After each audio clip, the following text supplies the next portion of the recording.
Hi guys, welcome back to Wellness Wednesday. Insulin resistance is the term we all have heard, isn't it? But do you really know what exactly insulin resistance is? Not today, let's understand that. So let's start from basics, right? Whenever we eat food, it is broken down and sugars are released in bloodstream. Now from bloodstream, these sugars are to be taken to your cells to use as energy, or to your muscles to do the task, or to your liver to store up as glycogen, as energy reserves, right? Now this process is governed by insulin. Whenever we eat something is when insulin is secreted to carry the sugar away and to the cells, because insulin is the only one who can open up these cells to receive this sugar inside and to convert it into energy and use up, right? So that is why we say insulin does the work of reducing the blood sugar level to carry the sugar away from the bloodstream. We all have heard this, right? So this is the physiological process, how it works.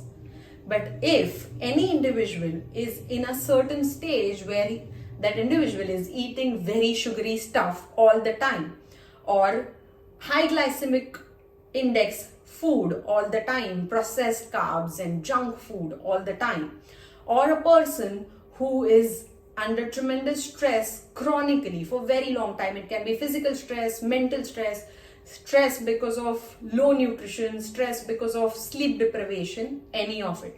Or a person who doesn't have very active lifestyle or does not really exercise, right? A couch potato. Or somebody who is very obese and have excessive fat, then those free fatty acids interfere in insulin mechanism. In any of these conditions, then there is perennial insulin secretion. There is too much of insulin secretion happening all the time, right? But then that really irritates the cells. And when that happens, cells stop responding to insulin. And that is the condition where we call is insulin resistance. Now, insulin resistance can occur in anybody and everybody, and it is difficult to detect. There are certain tests, we'll talk about them, but normally when we do our blood sugar test, our CBC, ESR, it's difficult to detect insulin resistance. And insulin resistance is a condition which is pre-diabetic stage. So there is insulin resistance. It can be a stage for a good 4-5 years. Okay. There is insulin resistance stage. Then there is pre-diabetic stage. And then a person moves into diabetic stage. Yes. So while we understand this body's progression, it is very important to understand if you are in insulin resistance. Because insulin resistance doesn't just give rise to diabetes, but there are many other health issues that insulin resistance creates, like PCOD, infertility, hormonal and menstrual irregularities. There is increased blood pressure, increased cholesterol, stress on your heart. There are skin issues like acne, pigmentations. It can also cause fatty liver, or it can also cause Alzheimer's. Yes, irritation to brain and brain degeneration, and many more.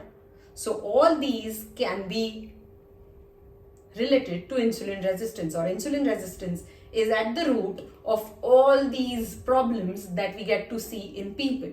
Yes, so taking care of insulin resistance is very, very important and very, very simple as well. So now that we've understood what insulin resistance is and what it can do, it is important to understand when a person is in insulin resistance. But the good news is that insulin resistance can be reversed. You heard me right. Insulin resistance can be taken care of so that your body doesn't progress and create all these different diseases. You do not end up into having these metabolic disorders in your life. So, if you want to understand how you can reverse insulin resistance and avoid these health issues, then do visit Rejoice Wellness, and we will definitely guide you and help you become best version of yourself. Thank you.